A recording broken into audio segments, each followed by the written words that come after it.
Olá, chegamos hoje à quarta etapa da nossa expedição descendo o rio Sorocaba.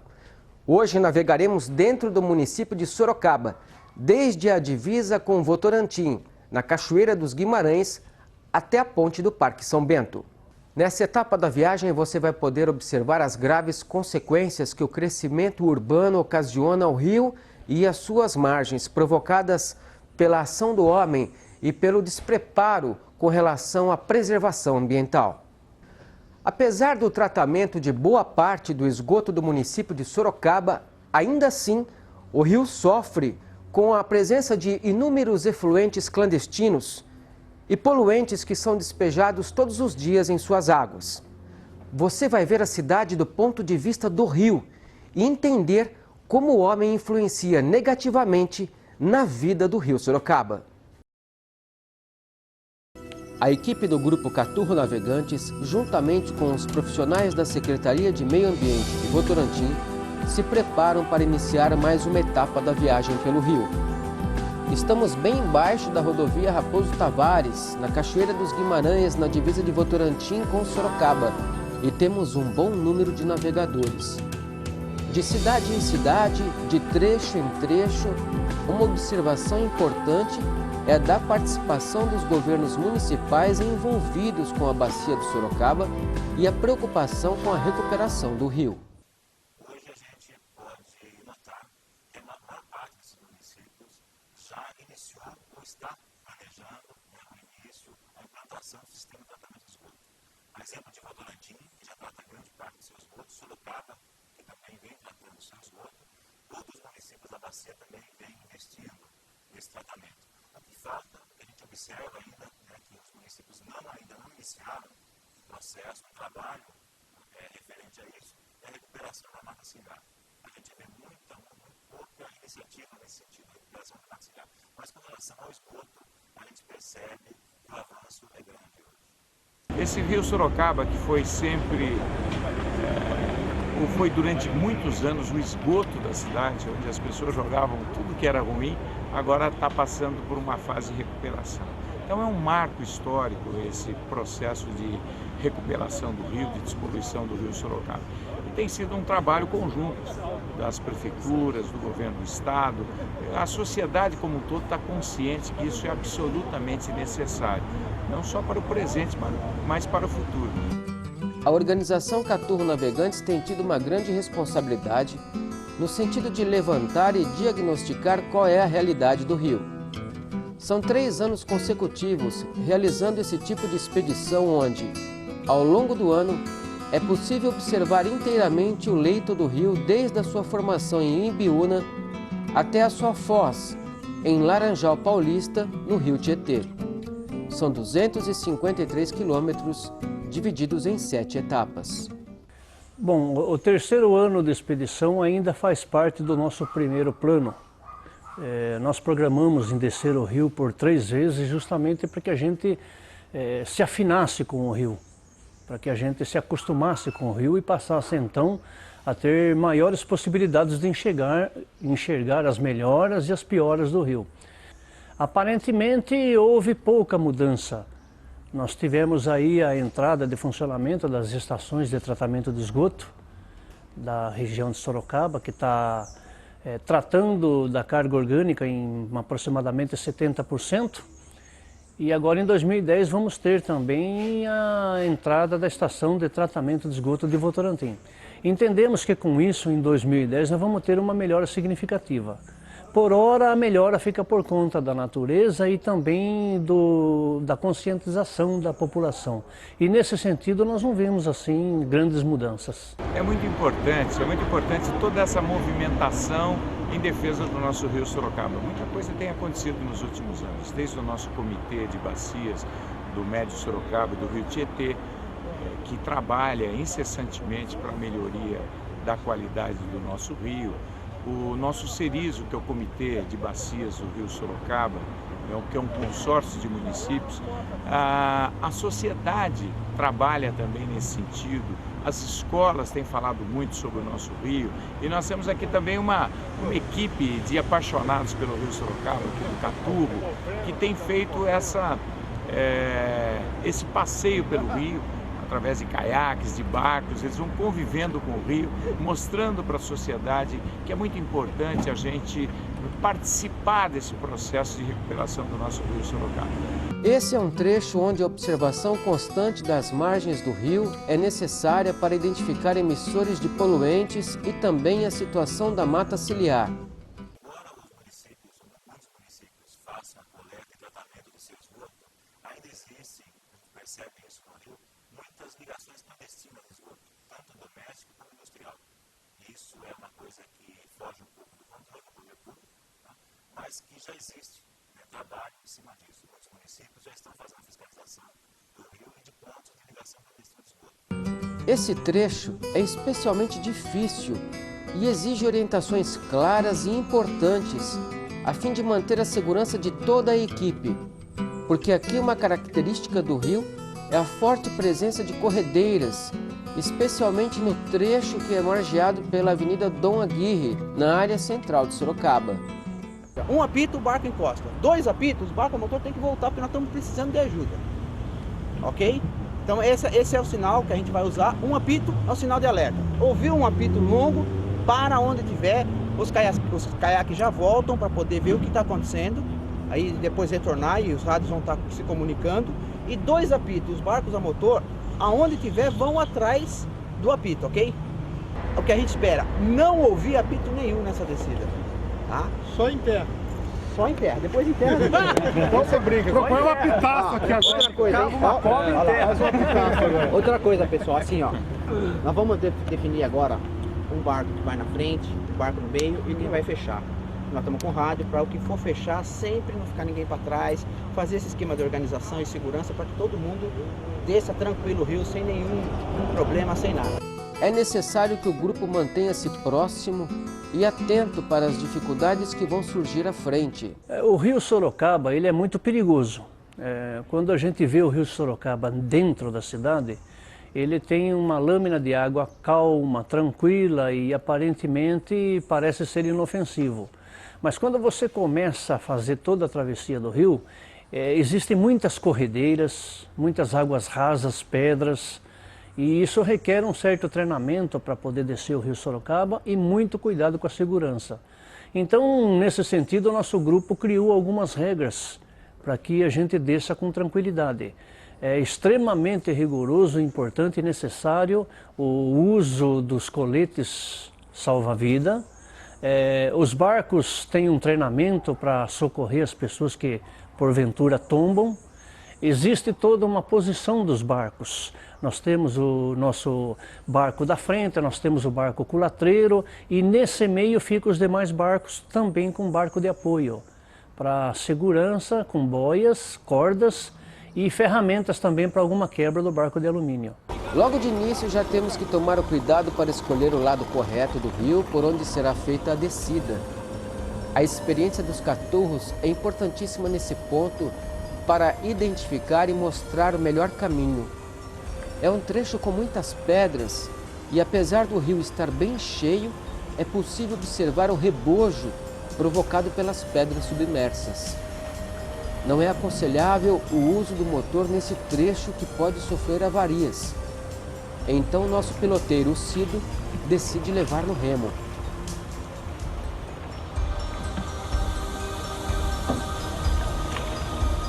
Chama aqui, ó. Ela bem mais baixa, viu?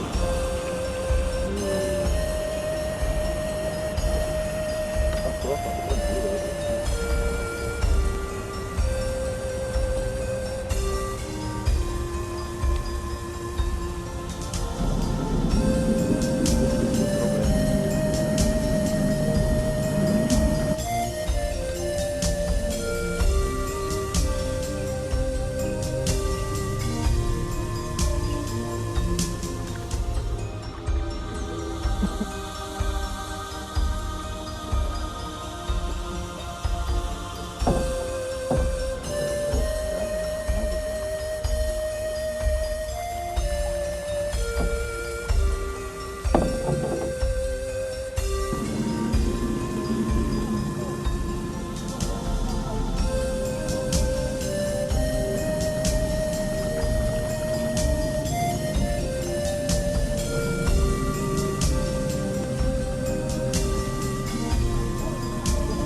Fica a sensação, né?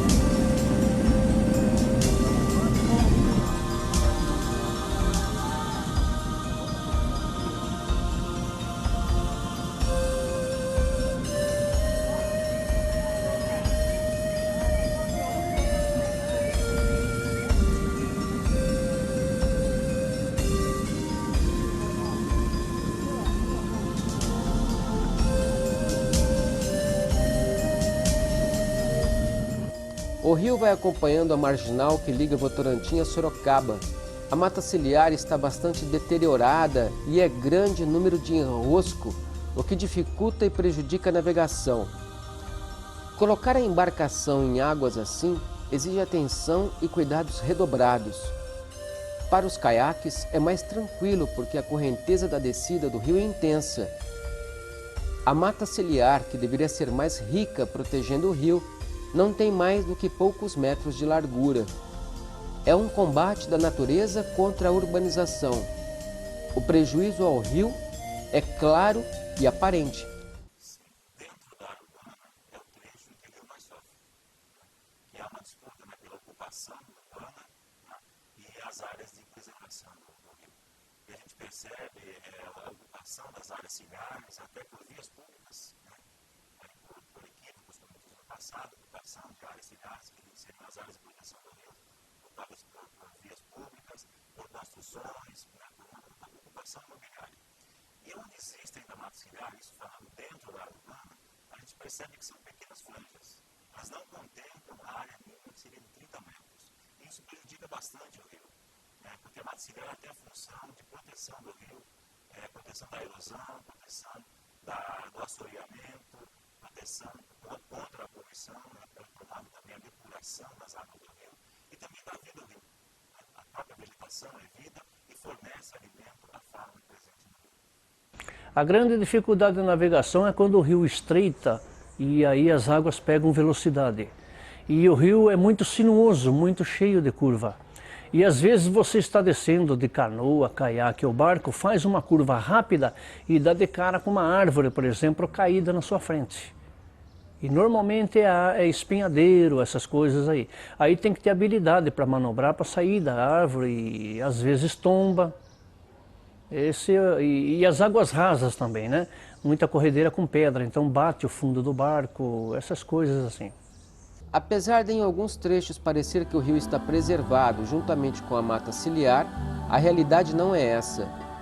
A água tem uma coloração escurecida pela presença de inúmeros efluentes que muitas vezes não são tratados adequadamente ou são clandestinos. Em trechos extensos do rio, a gente percebe uma grande variação na coloração da água, que varia desde o cinza até o esverdeado. Isso é decorrente da presença de uma carga poluidora muito grande, matéria orgânica. Isso acaba carregando essa coloração cinza que a gente pode observar nas águas do rio. E quando essa matéria começa o seu processo de decomposição, a água acaba ficando esverdeada. Isso é pela presença de fosfato e nitrogênio. A matéria orgânica que chega, que é destinada aos rios, geralmente é esgoto sem tratamento, esgoto in natura. Então, essa é a grande carga poluidora do rio. Fora isso, também tem a decomposição natural da vegetação, que compõe os trechos em que existe ainda mata ciliar. Existe uma decomposição natural da vegetação, que também é uma matéria orgânica, mas faz parte do ciclo de vida do rio. Mas a maior parte da matéria orgânica presente nos rios é esgoto. É muito grave a situação do rio em alguns trechos. O lixo despejado nas águas do Sorocaba podem levar centenas de anos para serem absorvidos pela natureza e não existem ações concretas de limpeza do rio e de suas margens. Imagens como esta revelam a irresponsabilidade do homem e demonstram a inquietude dos ambientalistas com esse tipo de situação. São crimes ambientais graves que estão acontecendo ali o tempo todo e que exigem uma fiscalização maior por parte dos órgãos competentes, mas acima de tudo colocam em xeque se as ações de educação ambiental promovidas pelos municípios têm obtido resultados satisfatórios. Além do esgoto, a gente observa uma quantidade muito grande de lixo. São praticamente plásticos e outros materiais que não se decompõem facilmente. E a origem desse material, desse lixo, a gente pode localizar em duas fontes. A primeira são comportamentos inadequados, são fatores culturais até que devem ser mudados através da educação ambiental. Costumes antigos que as pessoas tinham de atirar, destinar o seu lixo nas águas do rio, achando que o rio leva tudo embora. Então existem essa prática de pessoas que atiram, destinam o seu lixo nas águas do rio. E existe também a poluição difusa. Muitas vezes as pessoas descartam o seu lixo em vias públicas. E esse lixo, para chuvas, através das galerias, acaba chegando às águas do rio também.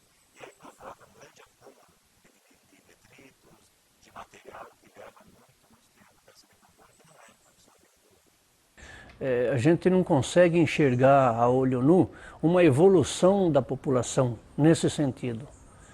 É muito comum você encontrar bolsões de lixo com garrafas PET, bola, sofá, geladeira e às vezes até animais mortos. Tudo isso é lançado pela população.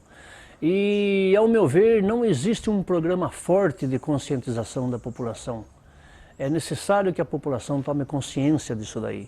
E um dos nossos objetivos é esse, porque quando você navega pelo rio, você acaba indiretamente chamando a atenção da população.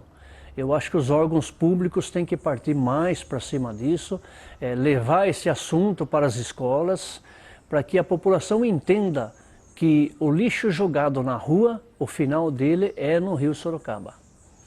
Hoje a educação ambiental é muito presente nas escolas, seja escolas municipais, escolas estaduais, particulares.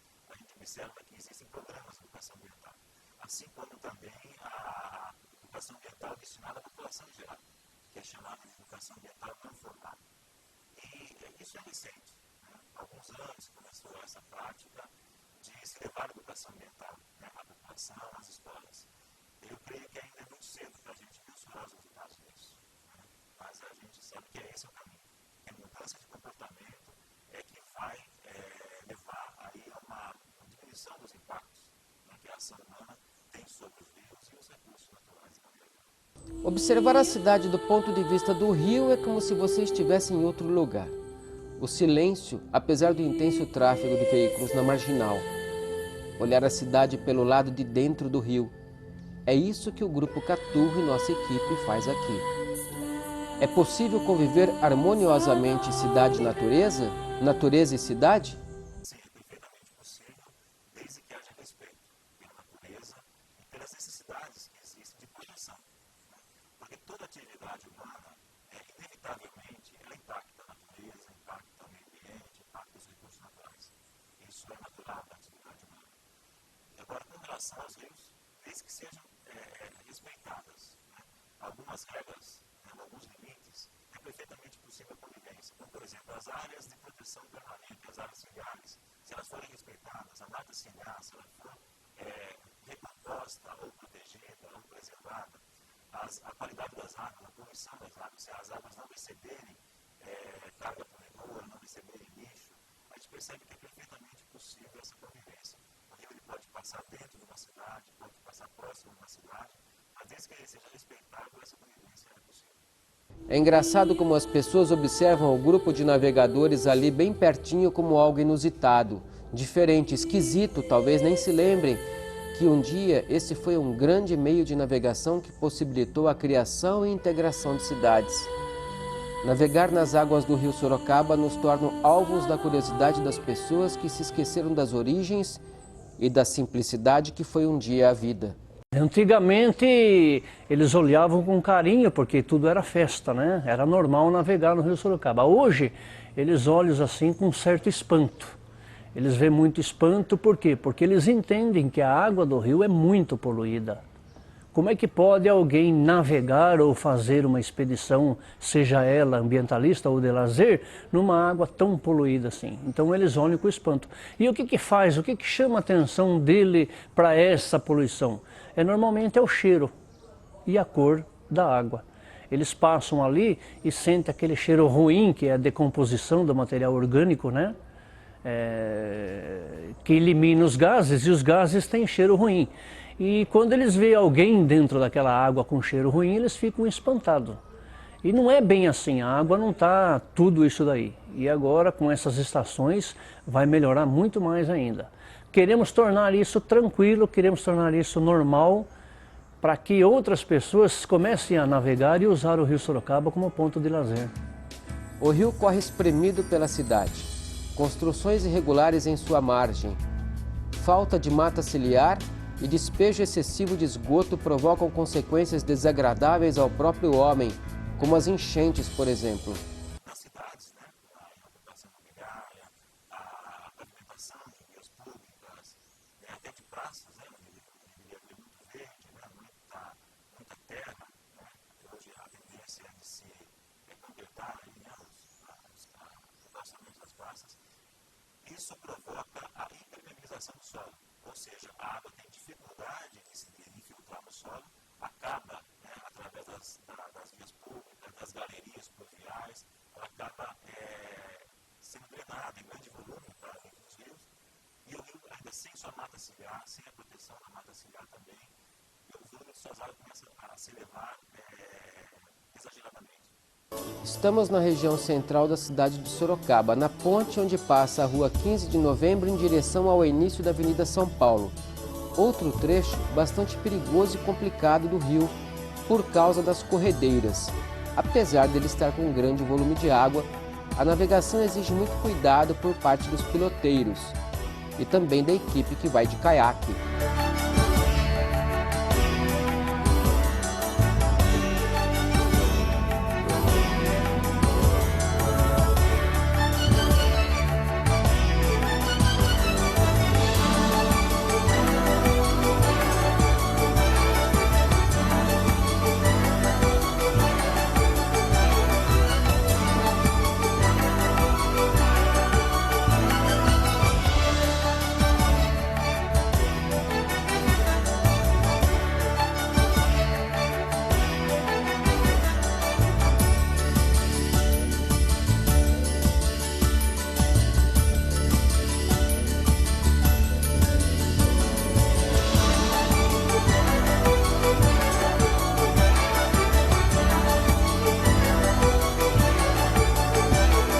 O rio se alarga um pouco nesse trecho do percurso, mas suas condições gerais não são consideradas boas. E embora existam ações dos governos municipais para a recuperação do rio, a recuperação total de seu leito e de suas margens pode levar décadas. A recuperação de um rio pode demorar décadas, porque é um trabalho lento. Inclusive, mesmo que o homem possa investir nisso, né, uma grande quantidade de trabalho, a natureza tem seu tempo de recuperação. Quando você começa a fazer uma revegetação de área ciliar, ou seja, a recomposição da mata ciliar, até as árvores né, se formarem, crescerem e formar a mata realmente como deve ser, uma mata ciliar próxima à sua forma original, à sua forma natural, isso leva no mínimo 10 anos. O rio perdeu sua beleza. Suas águas tornaram-se esverdeadas e sujas por causa dos milhões de litros de esgoto despejados em seu leito. Sua mata ciliar já não existe e resta barranco em suas margens, que com o tempo vão desmanchando-se e assoreando o fundo do rio. A imensa quantidade de garrafas plásticas e lixo ao longo do caminho tornaram-se predominante e agora ocupam o lugar das frondosas árvores e dos pássaros e animais silvestres. Uma imagem que parece desoladora, mas que pode ser revertida se cada um fizer a sua parte. É triste, na verdade. A gente que vê o rio do lado de dentro, né, das suas águas para fora, e a gente anda por toda a sua extensão, a gente observa realmente, principalmente, a falta da mata ciliar. A mata ciliar é extremamente importante, não só para a alimentação dos peixes, né, fornecendo frutos e sementes, mas ela também melhora o oxigênio, melhora os mananciais, serve de abrigo para os animais e e outras coisas. E também a presença das garrafas e da sujeira realmente deixa o rio muito feio. Mas eu acredito que aos poucos os órgãos públicos têm que invadir nessa situação e conscientizar a população de que realmente cuidar do meio ambiente é a bola da vez. E o Rio Sorocaba é um ponto de referência para nós por ser o quintal da nossa cidade e da nossa região. O poder público, os governos municipais vêm fazendo sua parte no tratamento de esgoto e já iniciando a recuperação da mata ciliar em alguns trechos. Agora cabe a nós, cidadãos, fazer a nossa parte. Ou seja, não jogar lixo no rio, não jogar no rio, não jogar lixo nas ruas, que são, fatalmente, são carregados para o lixo no rio, não remover a mata ciliar e denunciar quem faz, quem pratica essas ações.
Você viu como as margens do rio Sorocaba estão bastante comprometidas com a ação do homem? Se a população não tomar consciência da sua responsabilidade com o meio ambiente, vai acabar comprometendo a própria qualidade de vida e, com o tempo, a própria sobrevivência. Num período em que o mundo inteiro está preocupado com a preservação do meio ambiente e especialmente no cuidado com a água e no combate à poluição dos mananciais, não é possível entender situações como esta que você viu nesse programa, que atingem diretamente as águas do rio Sorocaba. É preciso mudar conceitos e ponto de vista. No próximo programa, seguimos viagem com a 5ª etapa da expedição descendo o rio Sorocaba em Iperó. Você vai ver imagens deslumbrantes e inusitadas. Até lá!